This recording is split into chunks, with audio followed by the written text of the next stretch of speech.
Dumelang sanibonani Thobela, greetings. Welcome again. But what in the cold front is happening? What in the, it's almost the spring equinox, but what is happening? And some of us are suffering from hay fever. Yo, my eyes yesterday was so short. So I thought I would upload yesterday, but like it was not allowing. My eyes were so puffy.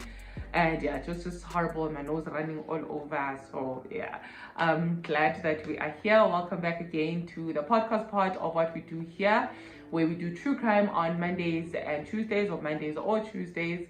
And yeah, that is the podcast part of the space. But if it's too low vibrational for you, you can go check out our other stuff where we deal with a lot of spirituality, but it's also from an African perspective, because that is in my current reincarnation, my reality now, and I have not elevated to other levels of tapping into spirituality on a global scale. But like I say, there's no other civilization, but wink wink.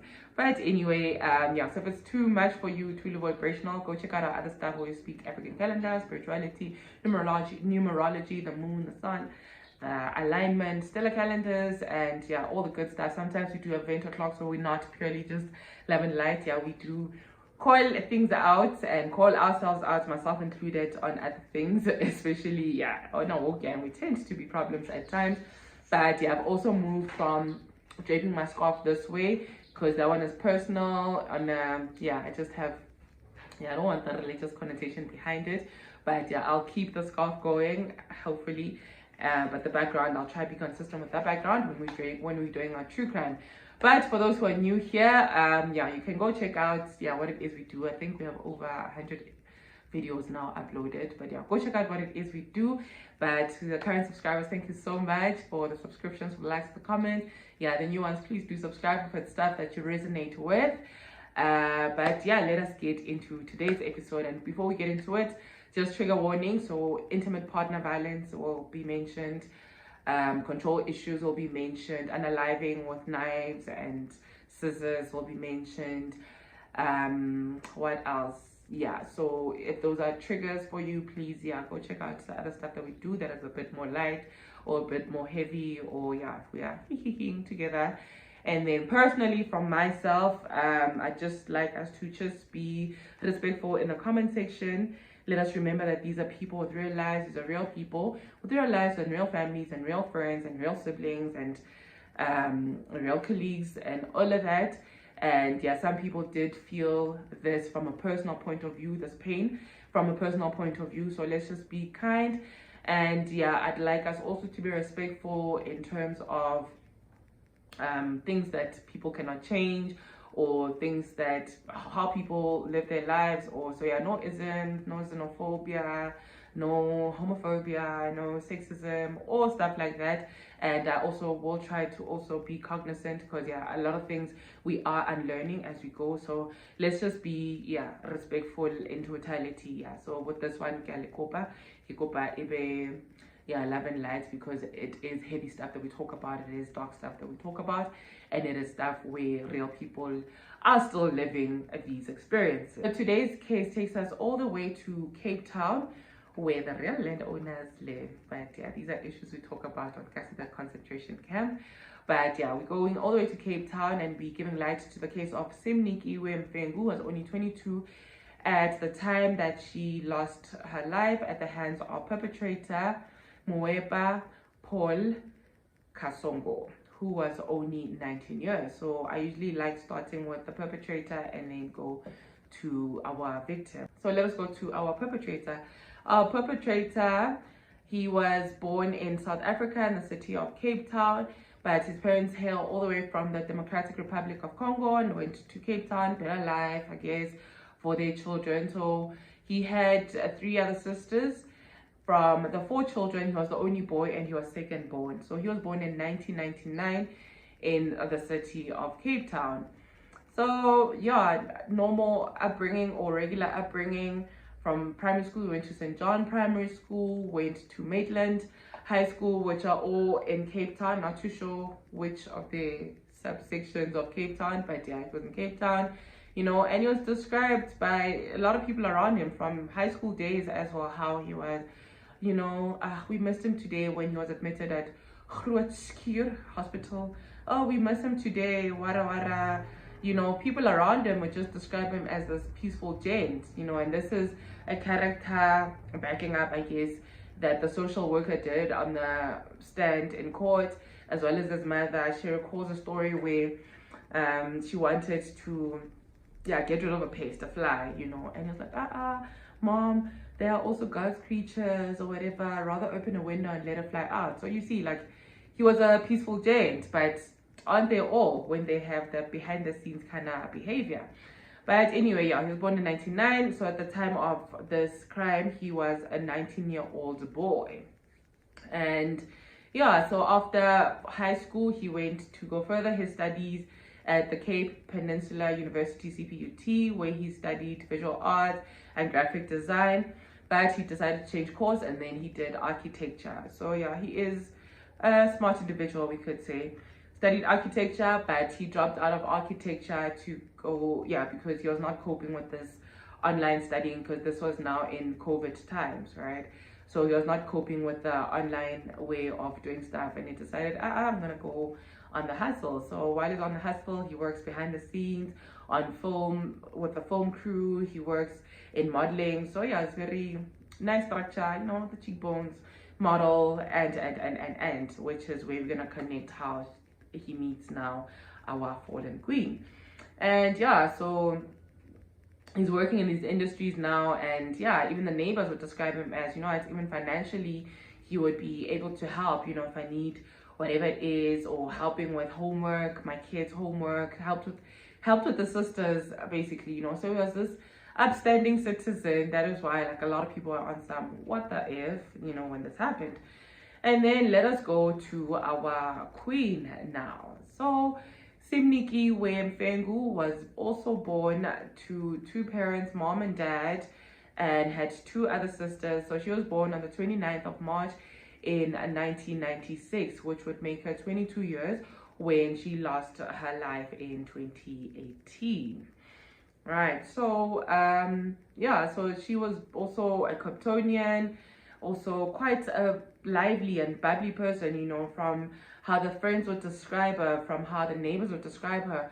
So both young and old, you know. So, you know, those people who know how to deal with, like, everybody, yeah. So she's quite bubbly, quite lively, and everybody just wanted to make her my best friend, you know. Everybody refers to her as my best friend, my best friend, my best friend. So yeah, so she grew up in Plettenberg Bay in Cape Town. Dad was a general assistant at the Southern Cape College. Mom's career is not mentioned, but yeah, normal household or regular household where she was quite close with her parents as well. You know, her dad recalls her on one time calling her, this is now just before she had lost her life, calling her and saying, "Hey, Tata, uyakumbula the song Nikita by Elton John." So the dad was a big fan of Elton John. So which to know is Ubuti Ayman. She was also a daddy's girl, so she was quite close to her parents and quite close to her two sisters as well, you know, but only one sister, and the effects of her are mentioned because, yeah, we might be in the same household, but we react differently to whatever it is that happens. So she matriculated from Murray High, and yeah, in 2014, that's when she pursued her modeling career, but she went to tertiary as well at the Cape College, where she studied, I think, a commerce qualification. So different reports say business administration or business management. Then there's another report that says something else, but she was in the commerce space. And yeah, she had a good shoulder in her hands, a tall girl, you know. She was into modeling, and she's also described by people in her different walks of life. This is now in 2014 to 2015 when she was modeling.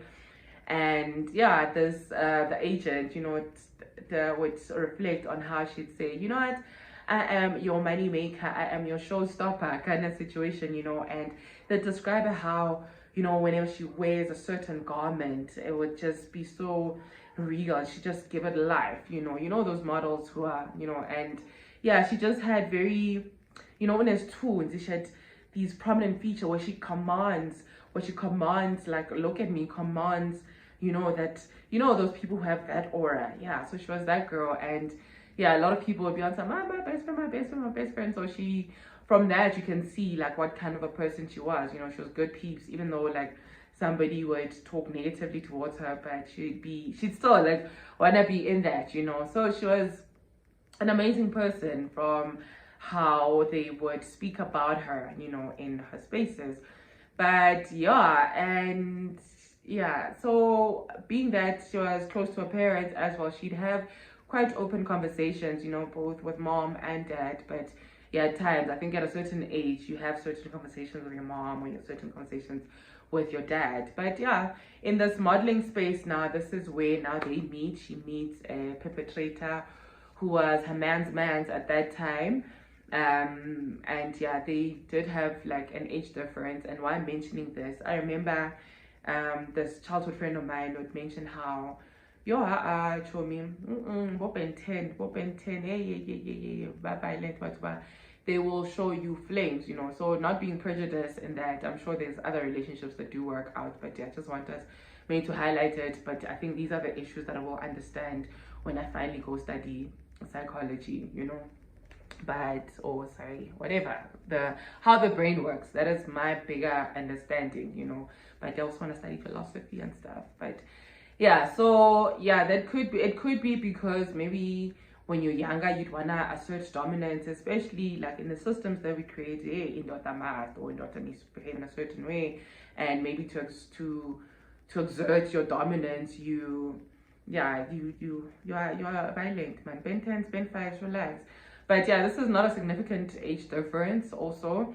So yeah, let's go back to the story now. So yeah, they meet, the vibe and whatnot. So it's not mentioned how long they dated, but yeah, in this dating and those who were privy to their relationship, they'd mention how, you know, how everybody else mentioned him, how, oh, he's such a cool gent, he's so sweet, he's so peaceful, you know, he takes groceries and whatnot. The friends knew the darker side of him, you know. And it's you know, like if we're coming maybe from a binary point of view where you like good and bad, it's for me it just, yeah, good and bad sides of you, like. And this is stuff we touched on in my Virgin episodes there, where we spoke a little bit of shadow work. So yeah, we're still gonna complete a couple of things. So, and in shadow work they teach you that you need to love both sides of you, you know. Whereas like in such cases now, you hide these parts of you, and you can't say, oh no, you're just human, because you're hiding one of these parts of you in these parts of you, because you want this perception of, you know, I'm a good person, I'm this, I'm that. So there's no embracing that, you know. Okay, now I have a temper. So people are actively working on their shadow selves to be on some, okay, now do you have a temper? It does not make me this person, or it does not make me this person. And this is now us operating from a binary system of good and bad, right? Yeah, without the in-betweens there.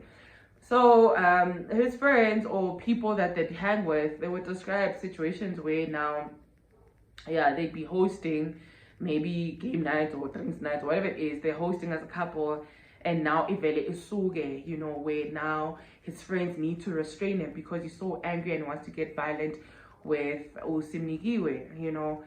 And yeah, there's another instance where also it was mentioned how like this relationship was toxic, but yeah, I think it's I will make it work, you know. And it didn't help that when she did relay stories to her mother, that you know, this guy, like, he likes taking my phone or going through my phone, you know.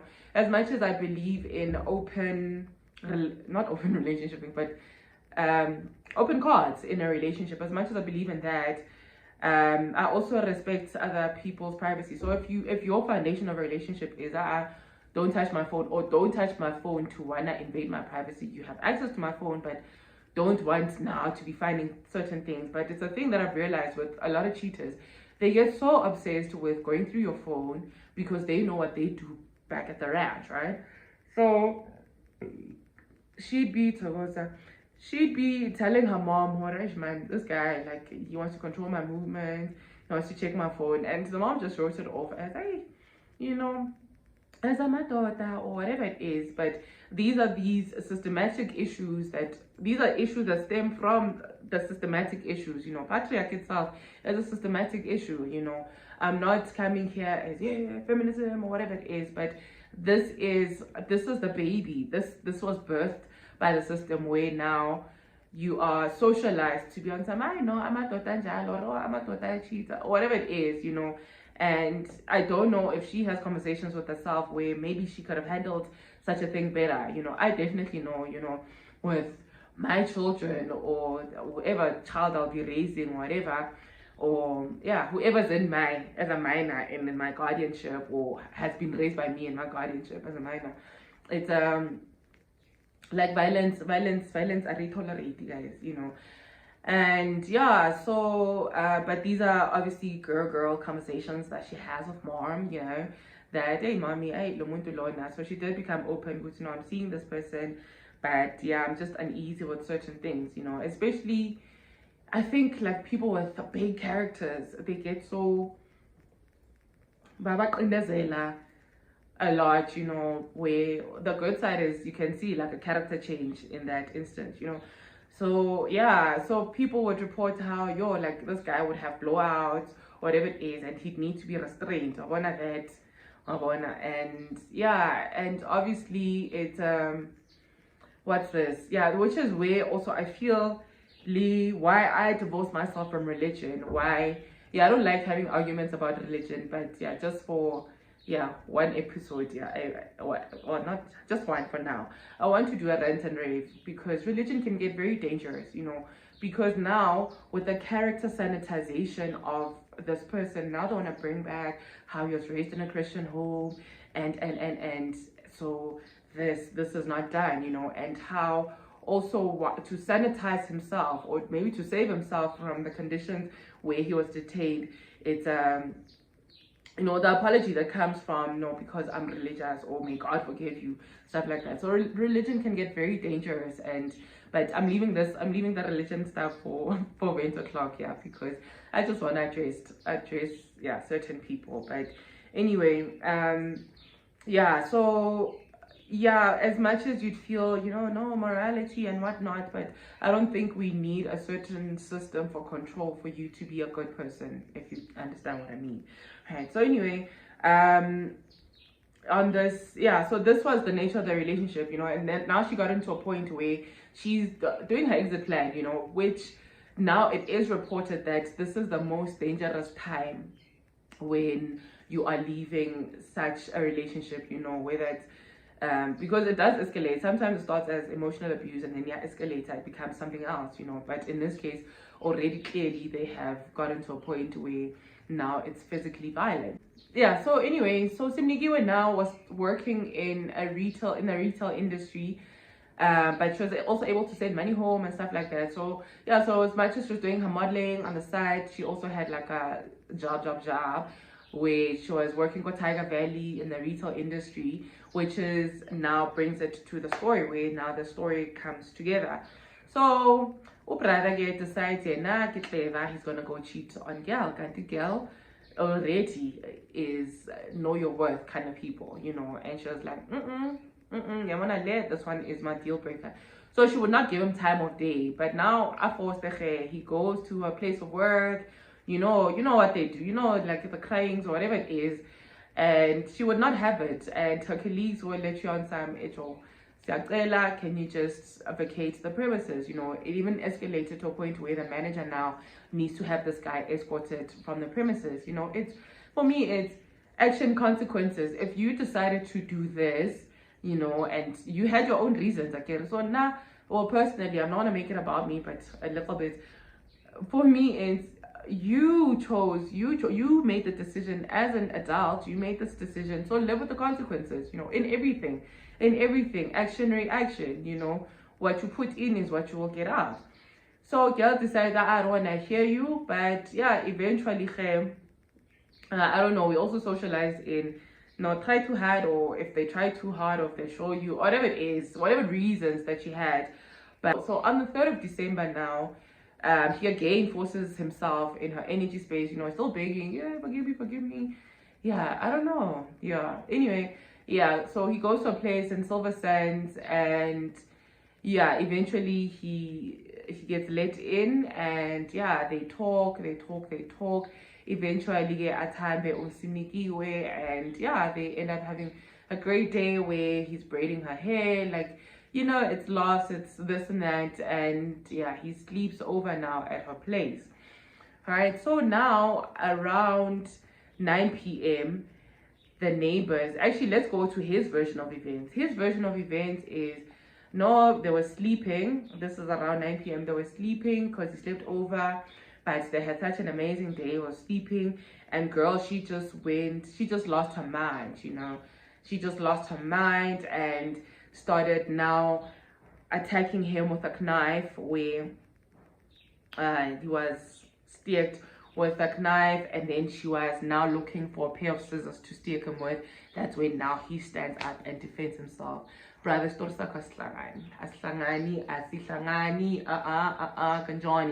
kanjani, right? So like now, like you're just waking up out of the lime green and you're looking for a knife, and then if the knife from the same knife that you have now, you're looking for a pair of scissors. Brother. Anyway, but the true events of what happened now. So around 9 p.m., the neighbors would be hearing the cries and the when a violent situation happens. Okay, most of you guys maybe have not been exposed to violence, but yeah, body concentration camp. Unfortunately, some of us, we've seen such scenes. So commotion, they can hear this commotion, and she's screaming, "Why are you doing this to me?" or whatever it is, right? And yeah, when we tie the story back, so apparently he went through her phone or whatever it is, and he found texts of her chatting up some other man. But that is also not factual or timeline as well. What if we're not apart? But also, you have no right over somebody's life like that anyway, even if, you know. And yeah, like, why don't you walk away like she walked away, you know? Anyway, he apparently went through a phone, and that's when he went berserk. And yeah, who walks? Do they walk around with knives as well?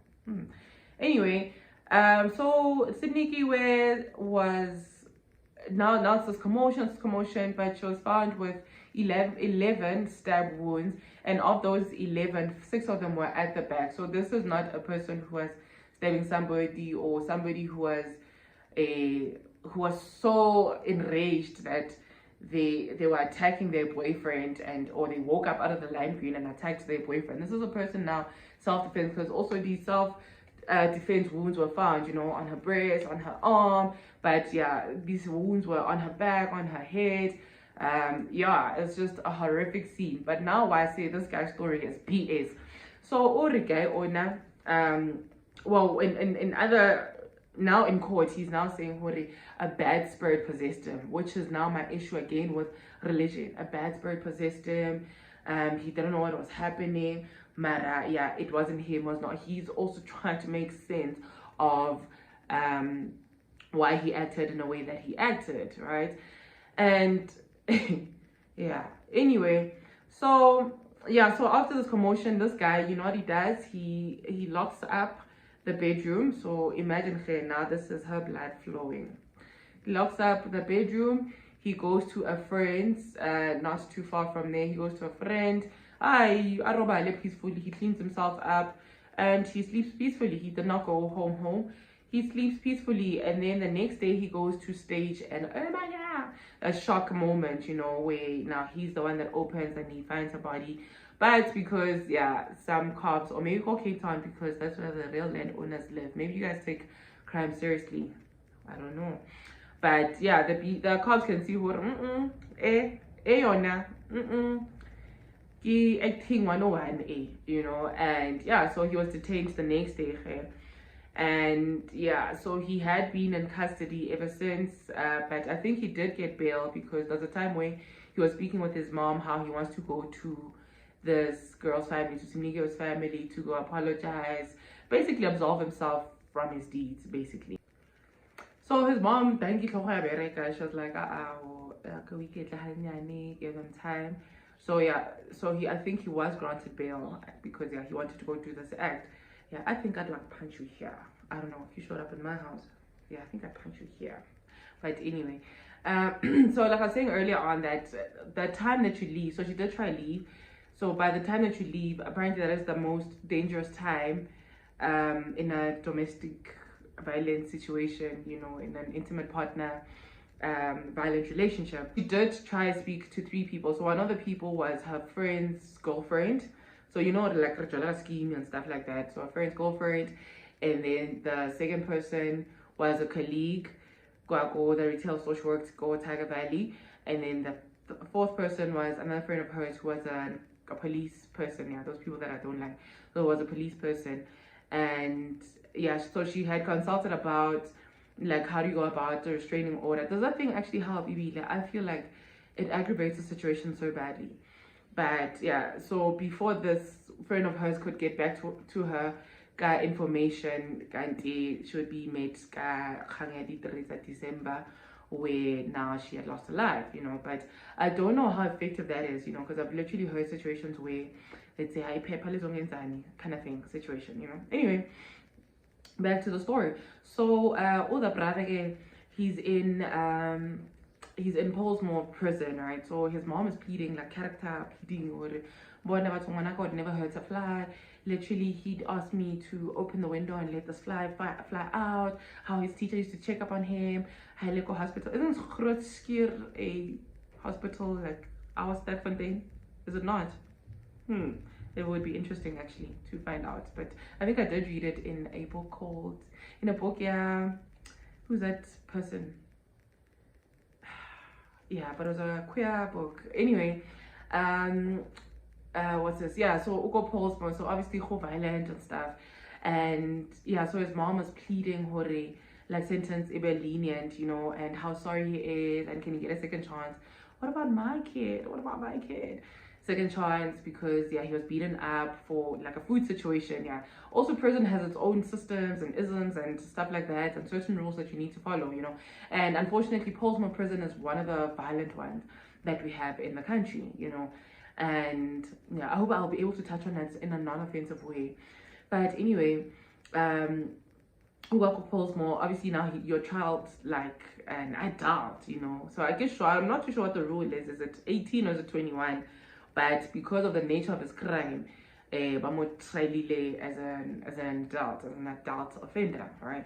And then yeah, I just wanna go back to now, because he only got sentenced like after 4 years. So this happened in 2018. So November, the 4th of November in 2022, that's when now the sentencing is handed down to him. So so back to the 4th of November in 2022 now. So the judge in this case, Nelly Judge Daniel Tulare, yes, because he was, when they were busy doing this character sanitizing of him, the social worker, his mother, and whatever witnesses that the state had, yeah, because it's the state versus Brother Kasongo here, all right?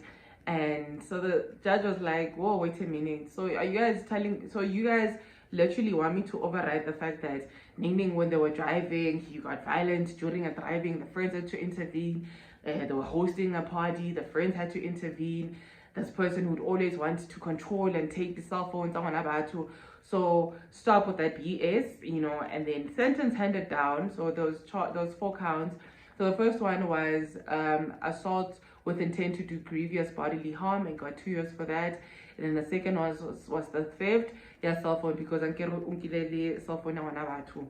Yeah, I don't know, yeah. And also, why I'm saying this guy, like, he's lying. I'm getting to that. And then the third one was for premeditated unaliving murder. Premeditated, and then he got life for that, but we know life gained 25 years, and these sentences are gonna run concurrently. And then the fourth one, he was unfit to be in possession of a firearm. So why get this guy? So he wrote a letter now to the parents. Yeah, I'm so sorry and whatnot, because you know, I don't even think Sun City is like half a fraction of Polesmore. Not that I've been to Sun City, but yeah, from my giants and the stories that we'd hear. And yeah, how it's hoping they forgive him. Yeah, there's a letter, I don't know if I'll share it or in, but there's a letter hoping he'll be forgiven, hoping I don't know, but I hope a lot, you know. But you are a BSer because you wouldn't have pretended the next day sharp or flag fright, whatever, way people react, but you wouldn't have acted in that way where now you're coming the next day and you're pretending, oh yeah, I just found this person here. You would have somebody who's remorseful would have rather handed themselves in. And I'm not saying because actually my studies are here, so I'm not saying it's unheard of, but for me it's a self-preservation thing. You're basically thinking about yourself, you know, even like in everything that you do. Like, so as much as it's a perfect son, perfect boyfriend, perfect whatever, but a perfect employee, but sneakiness, you know, and not in a sneaky link delicious way. Like you're sneaky and you are selfish. You're very self-preserving. It's all about you, you know. So even the good deeds that you did, it's probably because of shine. Okay, this is me being disrespectful. Okay, so return. But yeah, that is the case Rona, which at least ended in a sort of, at least, but in a way where there was some sort of resolve, you know, where the parents are just, it's not to bring them back, but it does some sort of way bring closure. But that's how effed up the system is, you know. Yeah, how do we deal with this, you know? But yeah, we'll cover these episodes on our conscious spaces and stuff, the stuff that we do when we are being or pretending to be woke, right? But that is the case, and may she rest in peace. Simnikiwe, may her family find comfort and healing eventually. You know, the parents, when they were spoken to, yeah, this is when the dad was relaying the story of how she gave him a phone call and said, Dad, I remember Nikita by Elton John, which was his favorite, you know, but she had that bond with her dad. But he says eventually he will heal, but yeah, I don't think, yeah, so early, you know, in life. But yeah, that is the case of our queen here. May she rest in peace. May her friends and her family find comfort. And yeah, I'm glad her blood did speak, you know, and it was an open and shut case. And yeah, may the family of this guy as well, without making, I understand coming from a mother or a parent, you'd always want to protect or be this person for your children. But yeah, I feel we need to get to a point where we're holding everybody accountable, even our own children. So yes, happy today. Don't go out and do the lots of snacks, man. You know, let us respect each other, let us love one another, let us protect one another, especially speaking to my people as well, guys. Like, there's just so many things against us, but let us try to love one another. I think ultimately that is the only true energy. All right, happy today, African peace. Stay safe, love each other, protect each other, be each other's keepers. African peace.